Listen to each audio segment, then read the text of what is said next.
sore Romo.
Saudara-saudari yang terkasih, kita selama 3 hari berturut-turut ini berkumpul bersama-sama untuk menghormati Yesus yang hadir dalam sakramen Maha Kudus. Sebagaimana yang diajarkan oleh Celso Costantini yang mengutip dari Rasul Paulus yang mengatakan, dalam Dia, dalam Kristus, kita hidup, kita bergerak, dan kita ada. Maka saudara-saudari yang terkasih, hari ini 17 Oktober, peringatan wafatnya Celso Costantini, kita diingatkan kembali bahwa seluruh perjalanan hidup kita menuju keselamatan hanyalah tergantung pada kuasa dan karya Kristus Yesus sendiri. Dia wafat di atas kayu salib untuk keselamatan kita, dan sebelumnya Dia meninggalkan bagi kita harta warisan yang paling berharga, yaitu tubuh dan darahnya. Itulah yang kita rayakan. Yesus yang berkata, terimalah dan makanlah, inilah tubuhku. Dia juga mengatakan, terimalah dan minumlah, inilah darahku. Tubuh dan darah Kristus inilah yang kita rayakan di dalam setiap perayaan Ekaristi. Maka saudara-saudari, di seluruh Kolese Santo Yusuf, setiap tanggal 15, 16, 17, kita secara khusus menghormati Yesus yang hadir dalam bentuk yang paling sederhana, yaitu dalam bentuk roti suci, dalam bentuk hosti, di mana kita mengakui dalam iman apa yang tidak terlihat dalam mata, yaitu roti, tetapi dalam iman kita mengakui inilah Kristus. Maka saudara-saudari, mari kita memulai perayaan suci ini dengan mengakui dan menyesali dosa-dosa kita, supaya karya keselamatan Allah sungguh-sungguh turun dan menetap atas kita.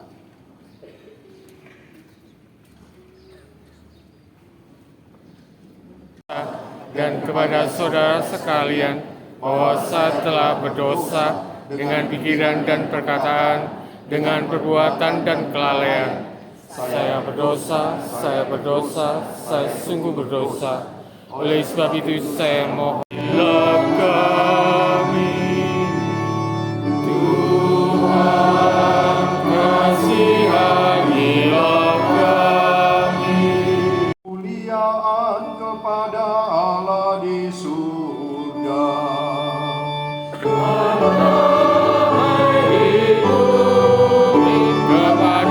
orang yang berkenan padanya, kami memuji Dikau, kami meluhurkan Dikau, kami menyembah Dikau,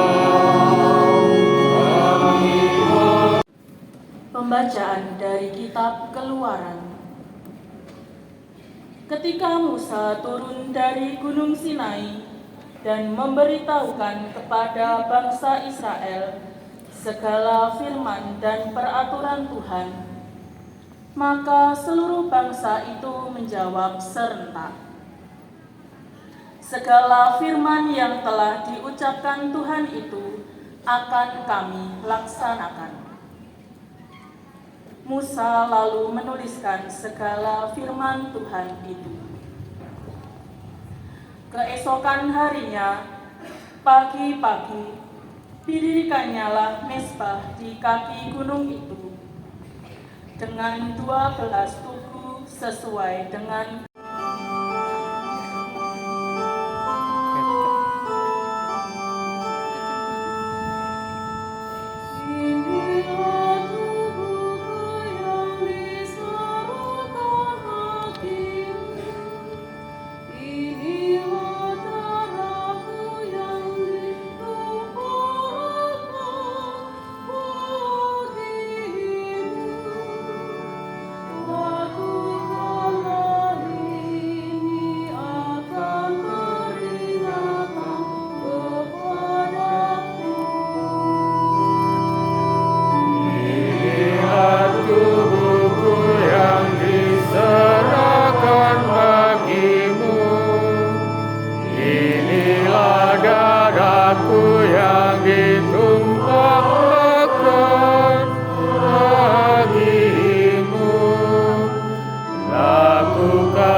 Bacaan dari surat kepada orang Ibrani.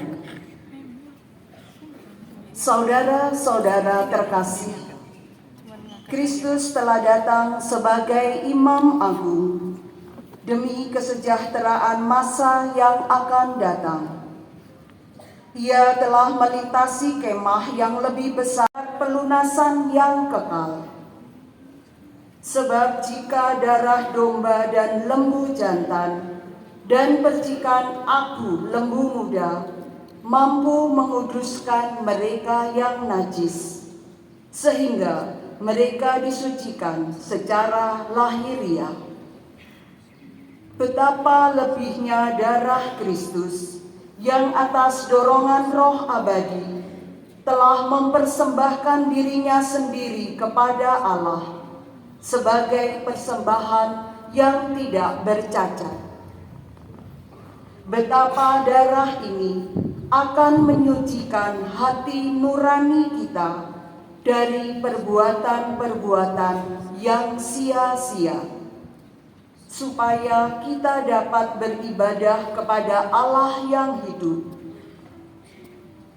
Karena itu, Kristus adalah pengantara dari suatu perjanjian yang baru, supaya mereka yang telah terpanggil dapat menerima bagian kekal yang dijanjikan.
Tuhan bersamamu.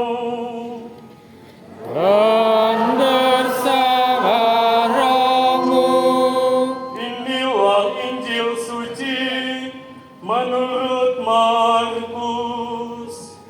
Dimuliakanlah Tuhan.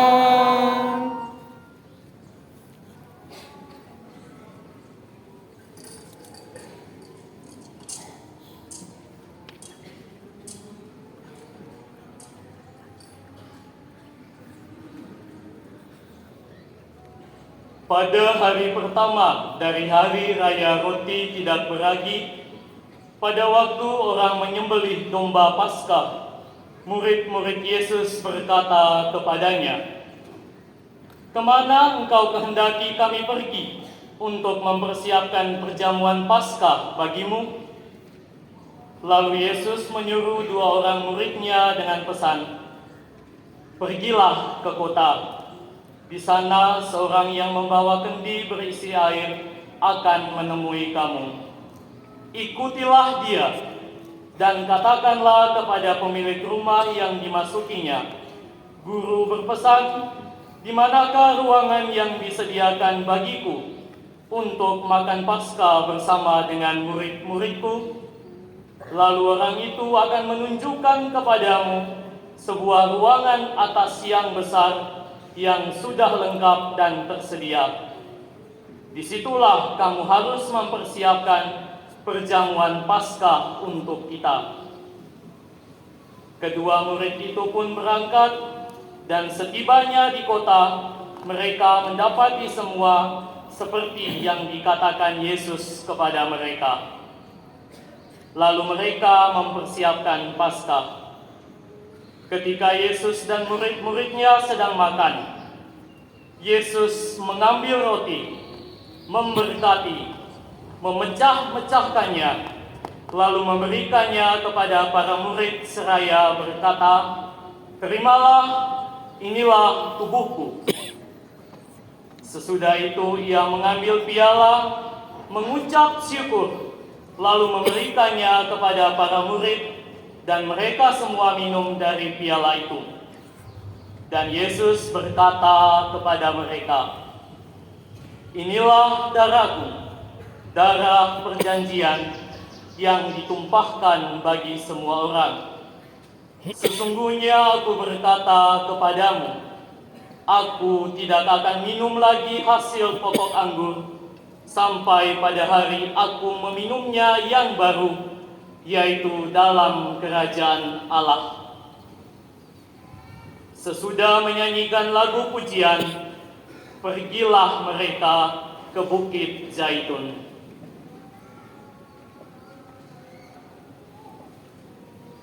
Demikianlah sabda Tuhan. Terpujilah Kristus.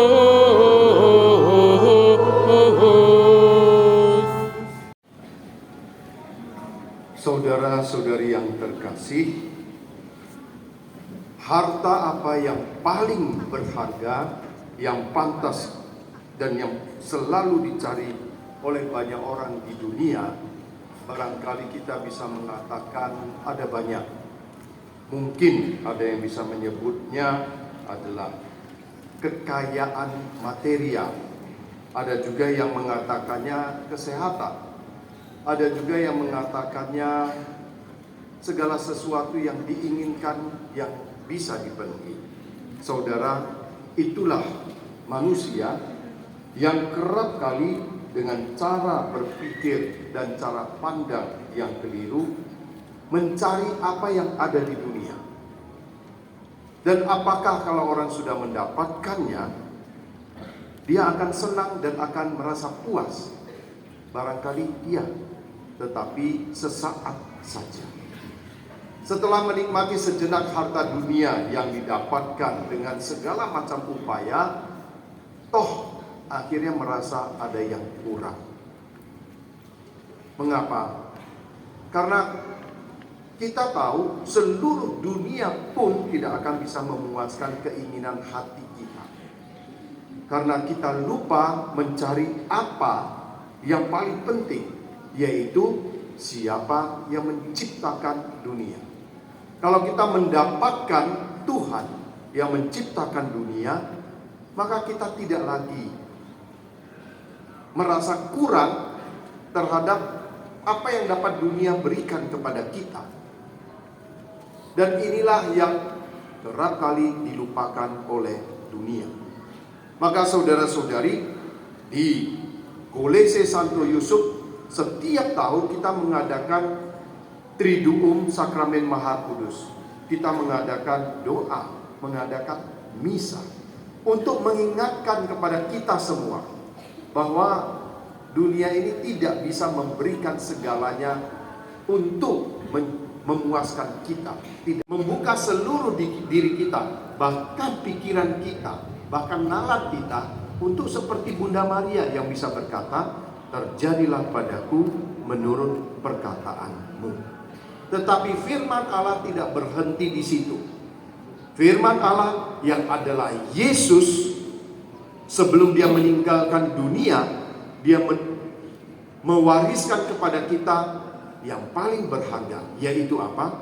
Kalau orang tua mewariskan kepada kita harta yang dicarinya seluruh hidupnya, dan juga orang tua mewariskan kepada kita nama baik, mewariskan kepada kita teladan yang baik, Yesus mewariskan kepada kita lebih dari itu. Yesus mewariskan kepada kita tubuh dan darahnya. Inilah dia yang kita rayakan.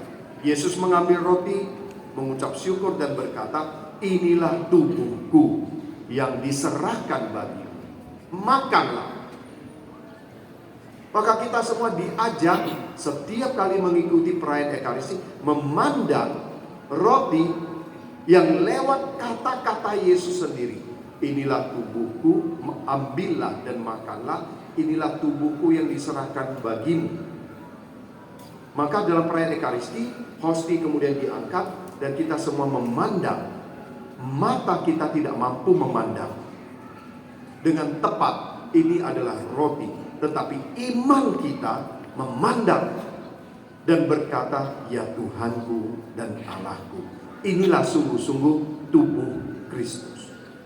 Yesus sang firman kemudian berfirman, inilah piala darahku, darah perjanjian baru dan kekal yang ditumpahkan bagimu dan bagi semua orang untuk pengampunan dosa. Maka saudara-saudari yang terkasih, Yesus mengatakan, ambillah dan makanlah, inilah tubuhku. Dan Yesus berkata, ambillah dan minumlah, inilah darahku. Dan dalam Injil Yohanes bab 6, Yesus mengatakan, barang siapa yang makan tubuhku dan minum darahku akan hidup selama-lamanya. Saudara-saudari, itulah yang kita rayakan setiap kali dalam perayaan Ekaristi. Dan sebagai murid, ya, siapapun yang berada dalam seluruh karya di Kolese Santo Yusuf ini, kita diarahkan untuk menyadari kehadiran Tuhan yang terus-menerus. Tuhan tidak mau jauh, maka dia meninggalkan warisan ini supaya dia bisa tinggal bersama-sama dengan kita. Dan apapun kesulitan kita, supaya hati, pikiran kita, mata kita terarah pada Yesus yang adalah Allah yang menyelamatkan. Dialah sang firman yang mau tinggal dan hadir di tengah-tengah kita. Alangkah menyedihkannya kalau kita yang berada di seluruh tempat karya Kolese Santo Yusuf melupakan hal ini, melupakan bagaimana Kristus hadir dalam sakramen Maha Kudus. Kita tidak bisa menjadikan adorasi sakramen Maha Kudus atau berdoa. Kita mempunyai kapel di sini. Pagi-pagi sebelum masuk mulai mengajar atau mulai bersekolah, hadir di hadapan Yesus. Kita cukup mengatakan, ya Tuhanku dan Allahku. Kita menyadari kehadiran Allah di tengah-tengah kita. Maka kita tidak heran Bapak Celso Costantini mengajarkan kepada kita, ayo mari kita menghormati Yesus yang hadir dalam sakramen Maha Kudus. Dan selalu dia tekankan dengan sangat kuat, il senso della presenza di Dio, yaitu apa? Merasakan kehadiran Tuhan. Bukan saya Tuhan hadir di hati saya karena saya percaya, tidak. Tuhan sungguh hadir. Pertama-tama dia hadir dalam rupa sakramen Maha Kudus, di dalam hosti, di dalam tabernakel, dia hadir. Dan dengan kehadirannya kita membuka hati untuk merasakan kehadiran dia dalam seluruh hidup kita. Saudara-saudari, inilah dia makna dari seluruh perayaan ini. Nah, kita selalu mengatakan tetap bersemangat. Tetapi tetap bersemangatnya tidak ngawur. Kita mempunyai pondasi yang kuat untuk tetap bersemangat. Karena apa? Karena tetap bersemangat kita didasari oleh kehadiran Tuhan sendiri. Kita merasakan Allah yang hadir di tengah-tengah kita. Dan kita setiap kali dalam perayaan Ekaristi melihat dan mengalami sendiri. Yesus yang berkata kepada kita, ambillah dan makanlah, inilah tubuh. Kita sendiri yang mendengar kata-kata Yesus, ambillah dan minumlah, inilah piala darahku. Dan lakukanlah ini sebagai kenangan akan daku. Saudara-saudari, kalau Yesus sendiri sang firman Allah berfirman, inilah tubuhku, inilah darahku, maka kita bisa menjawab seperti Bunda Maria, aku ini hamba Tuhan, terjadilah padaku menurut perkataanmu. Maka semoga firman Allah, sabda Allah, kata-kata Allah sendiri juga terwujud dalam seluruh hidup kita. Terjadilah padaku menurut perkataanmu. Amin. bagi seluruh kaum beriman.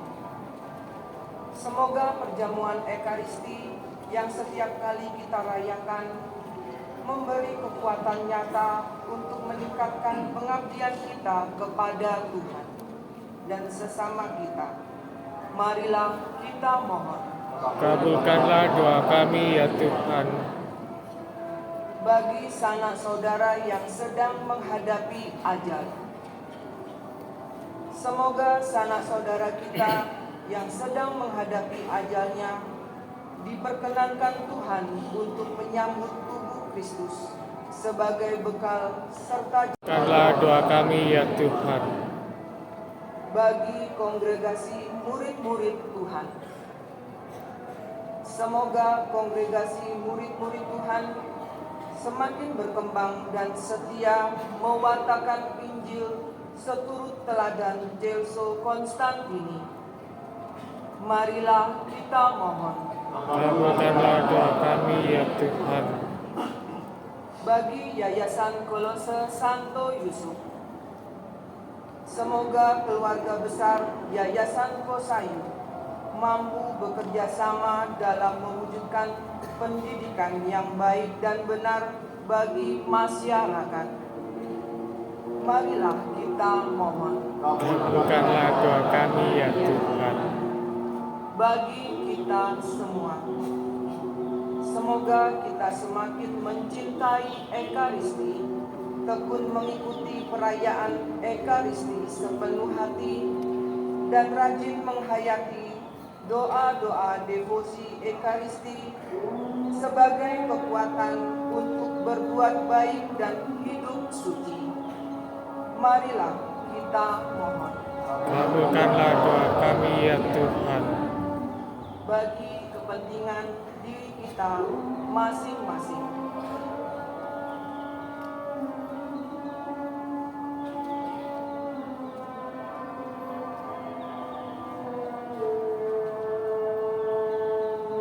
Marilah kita mohon.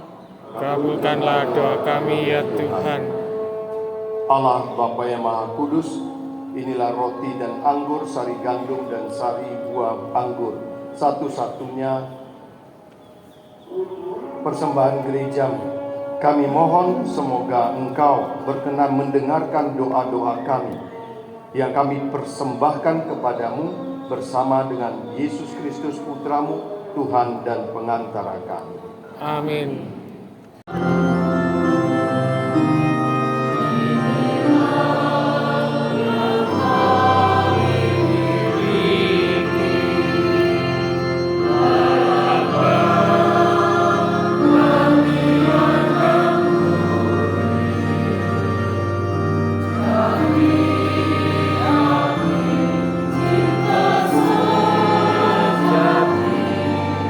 Berkarya seluruh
Allah Bapa yang Maha Pengasih, kami bersyukur karena telah Kau anugerahi tubuh dan darah Putramu.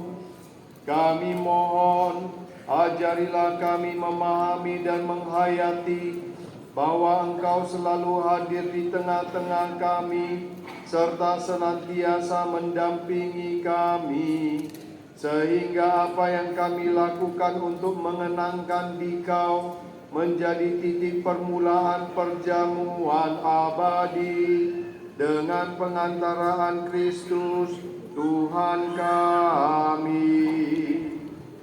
Amin.